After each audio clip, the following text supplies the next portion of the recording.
అందరికీ మరణాత. క్రీస్తు ప్రభునందు ప్రియమైన విశ్వాసులారా, మన ప్రభు అయిన యేసు క్రీస్తు నామమున కృపా సమాధానములు మీకు మెండుగా కలుగును గాక. ఆమేన్. ప్రసంగాంశము: క్రైస్తవుని వాడుకలు మరియు సదాచారములు. క్రైస్తవుని వాడుకలు మరియు సదాచారములు. క్రైస్తవుని వాడుకలు: 1. దేవుని వాక్యము ప్రతిదినము చదువవలెను. 2. ప్రతిదినము నిన్ను గురించి ఇతరులను గూర్చి ప్రార్థన చేయవలెను.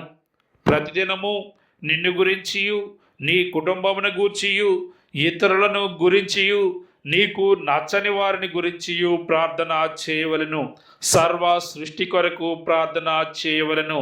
సర్వ జీవుల కొరకు ప్రార్థన చేయవలెను. 3. నీవు పొందిన అనుభవము ఇతరులకు చెప్పవలెను, అనగా దేవుని వాక్యము బోధించవలెను. బైబిలులోని పరిశుద్ధ వాక్యములను ఎత్తి బోధించవలెను. బైబిలులోని వాగ్దానములను ఎత్తి బోధించవలెను. నీ జీవితములో దేవుడు చేసిన మేలులను ఎత్తి బోధించవలెను. కీర్తనలు, పద్యములు స్వరము ఎత్తి పాడవలెను. 5.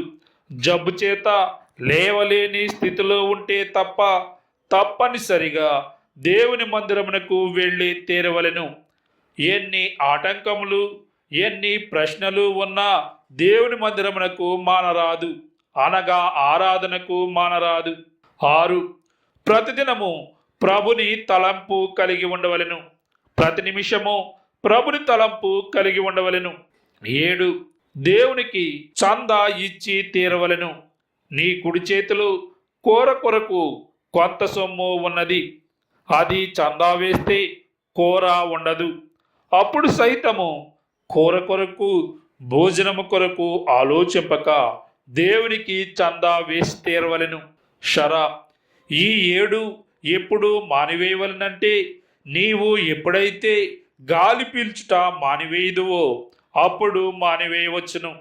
చందా ఇచ్చుట ఎప్పుడు మానివేయవలనంటే, దేవుడు నీకిచ్చేవి ఎప్పుడు మానివేయనో అప్పుడు మానివేయవచ్చును. దేవుడు నీకిచ్చేవి ఎప్పుడు మానివేయనో అప్పుడు మానివేయము. ఎన్ని పనులున్నా, ఎన్ని ఆటంకములున్నా దేవుని మందిరమునకు వెళ్ళుట మానరాదు. ఎన్ని పనులున్నను, ఎన్ని ఆటంకములున్నను దేవుని మందిరమునకు వెళ్ళుట మానరాదు. సదాచారములు. బైబిల్ చదివేటప్పుడు నిలువబడి మనోనిదానముతో ఏమియు ఇది వరకు చదవనట్టు చదవవలెను. బోధ వినినప్పుడు క్రొత్త విషయము విన్నట్టు వినవలెను. ప్రార్థన చేయనప్పుడు మోకరించి దేవునికి నమస్కారము చేయవలెను.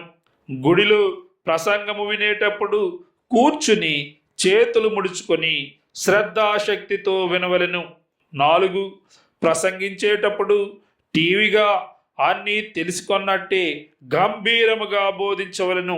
ప్రసంగించేటప్పుడు టీవీగా అన్నీ తెలుసుకొని గంభీరముగా బోధించవలెను. 5. గుడికి వెళ్ళేటప్పుడు సమయం ఎక్కడ దాటిపోవునో అని, ఆరంభంనకు అందుకొననేమో అని అనుకొని దేవుని యొక్క సన్నిధికిని, సంఘం యొక్క సరస్సుకును త్వరపడి రావలెను. చందా వేసేటప్పుడు హృదయము కృతజ్ఞతతో నిండి ఉన్నదో లేదో అని చూసుకొని, నేను ఇంతకంటే ఎక్కువ ఎప్పుడు ఇవ్వగలను అనే ఆలోచనతో చందా వేయవలెను. నేను దైవ సన్నిధిలో, మందిరములో వ్రాసుకునే నోట్సు నా తరువాత అందరికిని, అనగా లోకాంతము వరకు పనికి రావలెను అనే ఉద్దేశముతో వ్రాసుకొనవలెను. పాటలు పాడేటప్పుడు ప్రతిధ్వని పాట పాడవలెను, అనగా స్వరం ఎత్తి గట్టిగా పాడవలెను. 9. నీవు ఏది చేసినా నీకును ఇతరులకును ఉపయోగకరముగా ఉండేటట్లు చేయటం మాత్రమే కాక దేవునికి కీర్తి వచ్చేటట్లు చేయవలెను. 10. కష్టాలు అనుభవించేటప్పుడు ఓస్ ఇంతే కదా, ఇక్కడేగా, అనగా భూలోకములోనే కదా, అక్కడికి అనగా పరలోకమునకు వెళితే ఇవేమీ ఉండవుగా, ఈ కష్టాలకు బదులు పరలోకములో బహుమానములు ఉండునుగా అని సంభ్రమగా ఉండవలెను. 10. సృష్టిలో ఏ వస్తువును చూచినా, సృష్టిలో మనిషి చేసే ఏ మంచి పని చూసినా తండ్రిని అనగా దేవుని తలంచుకొనవలెను. ఇది నా భాగ్యము అని దేవుని స్తుతించవలెను. నా పని భూలోకములో, నా గురి పరలోకములో అనే నిరీక్షణతో ఉండవలెను. నా పని భూలోకములో, నా గురి పరలోకములో అనే అనే నిరీక్షణతో ఉండవలెను. జాగ్రత్తలు. బైబిలు చదవకపోవుట తప్పు అనగా పాపము. బైబిలు చదువునప్పుడు పరధ్యానముగా చదువుట తప్పు అనగా పాపము. బైబిలు బోధ వినినప్పుడు పరధ్యానముగా వినుట తప్పు అనగా పాపము. బైబిలులు చదివిన ప్రకారము, బోధ విన్న ప్రకారము నడువకపోవుట తప్పు అనగా పాపము. జ్ఞాతవ్యము. దేవుని లక్షణములు తెలుసుకొనుట జ్ఞాతవ్యము. దేవుని కార్యములు అనగా సృష్టి అనగా దేవుని ఏర్పాట్లు తెలుసుకొనుట జ్ఞాతవ్యము.